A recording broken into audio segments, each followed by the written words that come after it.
So today we're going to talk about why narcissists try to remain friends with their ex. And it's for darker reasons than you think.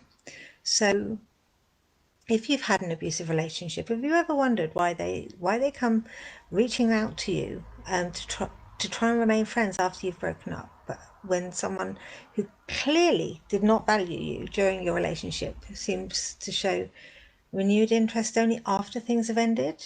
And whilst there can be really loads of reasons why an ex reaches out, those that have been involved with emotionally abusive narcissists can feel validated in knowing that their ex-partner's reasons are less motivated by love and far more motivated by darker and more selfish reasons. So there was a research study conducted by Mogilsky and Welling in 2017, and it showed that those who had the darker personality traits, such as the narcissists, the psychopaths, and the liars, the duplicitous ones, they tended to stay friends with their exes out of pragmatism, sex, and access to resources. So this isn't a surprise at all to anyone who's been in a relationship with a narc. And since the narc lacks empathy and exploits others for their own gain, what's known as hoovering is common. So what's hoovering? So hoovering is aptly named after the Hoover vacuum, and it's a technique. I have not got my teeth in today. Let me try again.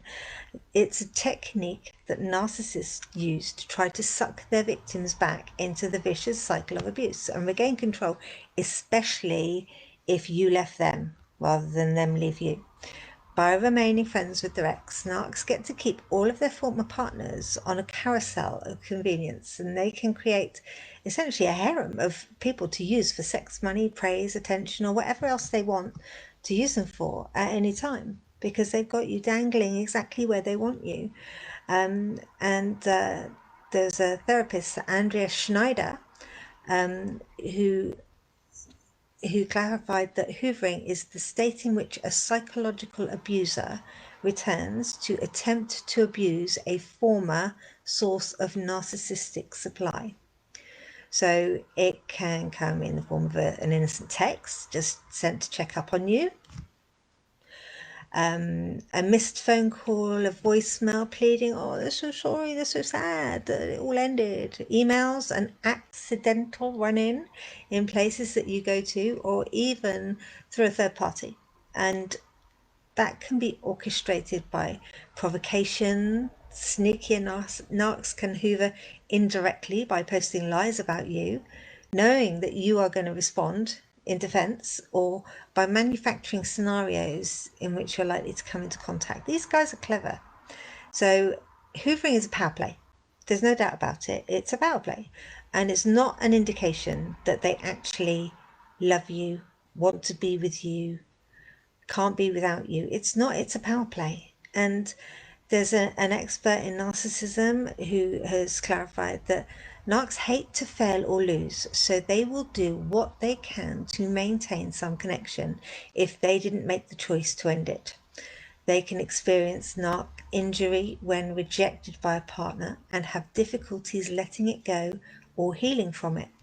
They may stay connected to exes in order to have access to resources that they value. They also have inside information about your vulnerabilities and your weaknesses, and they can exploit and manipulate you, which gives them a sense of power and control.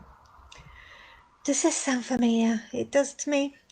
Unfortunately, hoovering can be incredibly nefarious and insidious. It's sneaky. Its impact is really, really clever. And many survivors of narc abuse can be left absolutely reeling as they're thrown straight back into self-doubt and the temptation to re-engage in the cycle with their narc partners. And that's partly because of a trauma bond, which is kind of like an addiction.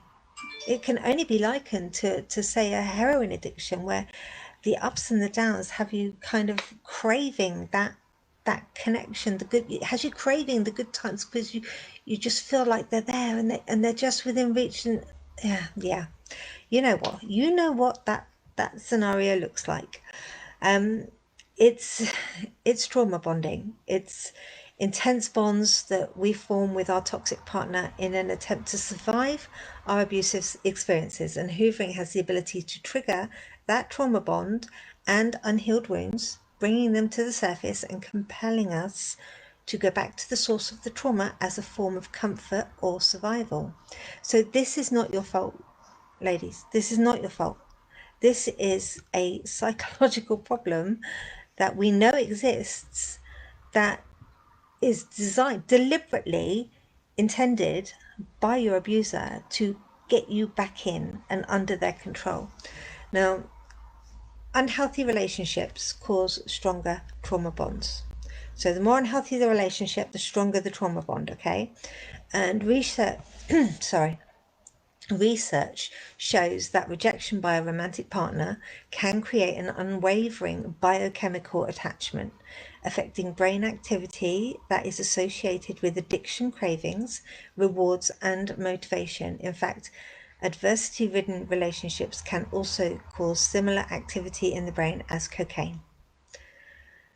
When you feel drawn towards a toxic partner, once more, it's because your body has become addicted to the highs and lows that you received from the relationship on a biochemical level through chemicals like oxytocin, dopamine, cortisol, and serotonin.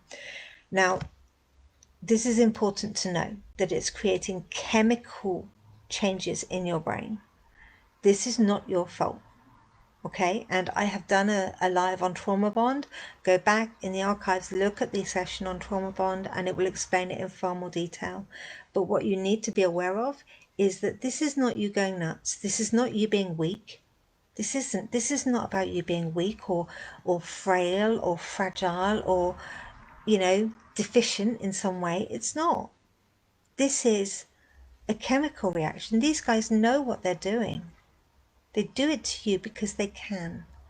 Now, if you are being hoovered, what to do? I mean, it's important that you anchor yourself back into the reality of the abuse. Work with somebody professional. This is really important. You can try and do it on your own. Have you ever tried, or have you ever seen a drug addict go cold turkey and get clean without support? How often do they succeed? That's my question. How often does a drug addict succeed in getting clean without support? Do they get better quicker and more thoroughly, more long, with a much better long-term result with support or without support? What do you think is the outcome there with support and the outcome without support?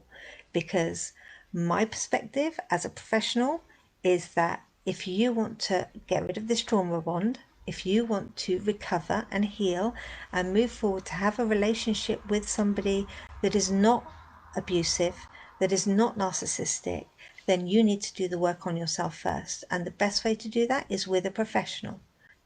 Guess what, girls? You can do it with me. But it's really important that when you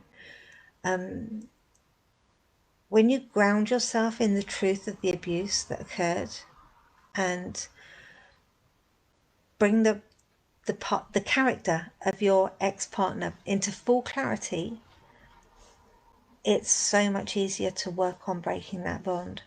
And you have to be mindful of when you're tempted to romanticize your ex at the risk of your own safety.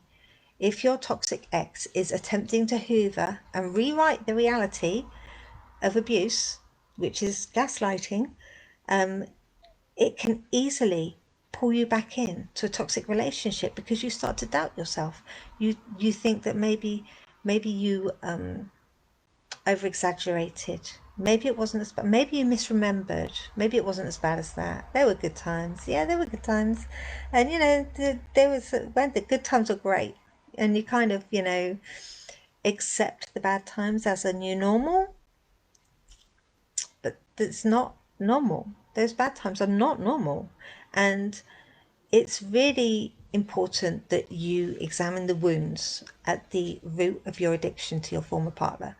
It's really important that you know that they have to be addressed. They have to be addressed in order for the healing to begin and for you to be able to detox from this person. Remember, they are just like a drug.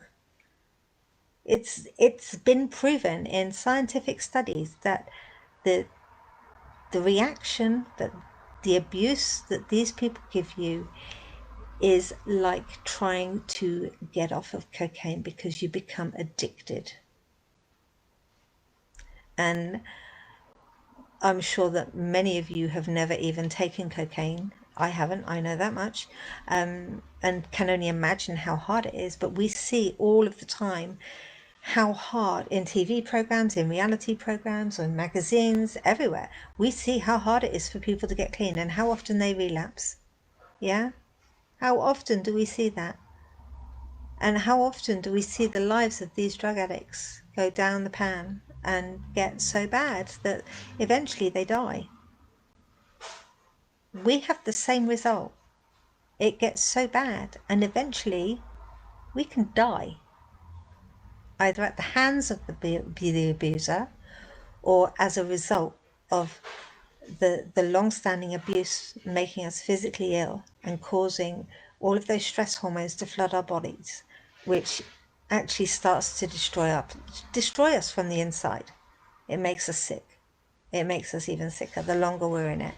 So the next time that you are wondering why your ex, who's a narcissist, reaches out to claim that they miss you, they love you, they can't live without you, if you don't come back, they don't know what their life is not worth living, blah, blah, blah. Just remember that their stated reasons are not likely to be true. It is more likely that they just miss having control over you. You're a puppet. You're a puppet to them. You're nothing. They don't love you. We like to think they love us, but they don't. They don't. And when they've got access to you, when they've got control over you, they have got access and control over your resources, your home, your vehicles, your assets, your money, you. The power that they then start to wield in the relationship just becomes overwhelming, and before you know it, you are back to where you started, and that is not what you want. Okay, that is not what you want. Now, I've taken this information today from a place called Psych Central, and it's a really good source of information. But what I would say to you is, if you are in that phase at the moment, if you have managed to walk away but are struggling to escape cleanly, if you like, then contact me. If you have got to the point where you know you need to leave, but you haven't yet found a way to leave safely, contact me. If you want help leaving an abusive relationship, contact me. If you are still struggling to heal from an abusive relationship, contact me.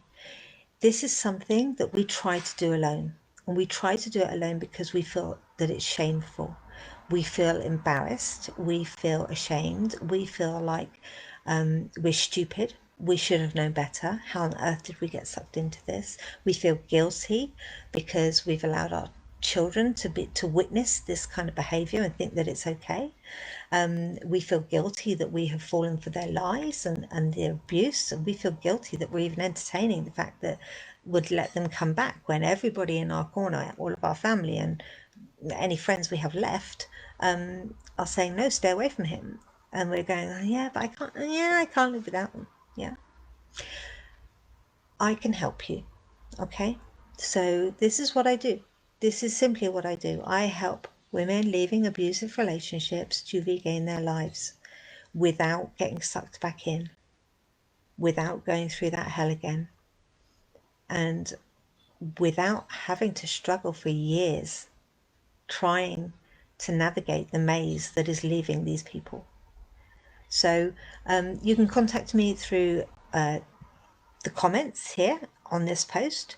You can direct message me here on Facebook. You can find me on Facebook, just www.facebook.com Jenny Rock Coaching, all one word. You can contact me through my website, www.jennyrockcoaching.com.